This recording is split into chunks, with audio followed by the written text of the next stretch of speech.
Hello and welcome to another Owl Knights review. Today I'll be reviewing Flintlock: The Siege of Dawn from a casual gamer's perspective and determine if the game is worth playing casually. Flintlock: The Siege of Dawn, an action role-playing game, was developed by A44 Games and published by Kepler Interactive. It launched on July 18th, 2024 for PlayStation 5, Windows, and Xbox Series X and S.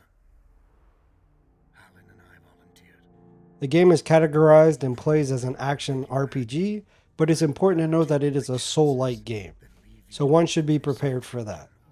It does offer the option to select from 3 difficulty levels, with the lowest being a story-driven experience. I can say personally I played with the starting difficulty, which was the medium setting.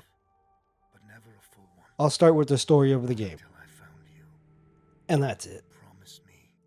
All jokes aside, the story is not very interesting when it comes to games stories. It gives enough information to keep you moving along, but nothing really jumps out and makes you feel like you have to finish it to find out what happens. I played well into the game and the side characters were nothing more than progression for my character's abilities.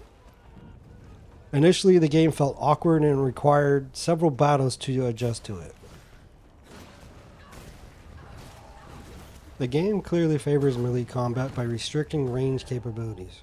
Ranged attacks are useful for initiating or concluding a fight, but reliance on them is impractical as melee damage is necessary to regenerate your pistol. Additionally, long-range weapons have a limited number of shots before needing a rest, which also respawns the enemies in the area. Magic, similar to the ranged weapons, is limited and most effective when used complementing melee combat. Better to save it for large groups of enemies and boss types.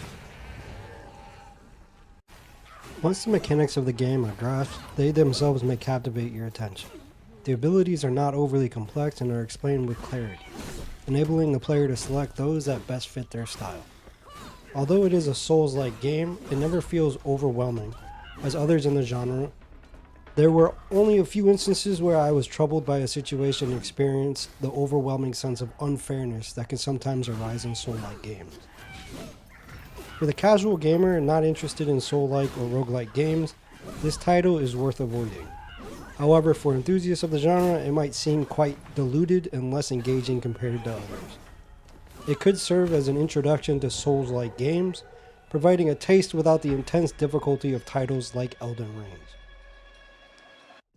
Thank you for checking out our review. This is Jojo from Owl Knights Media. Please make sure to check out our other reviews and our podcast Gaming at the Round Table on YouTube.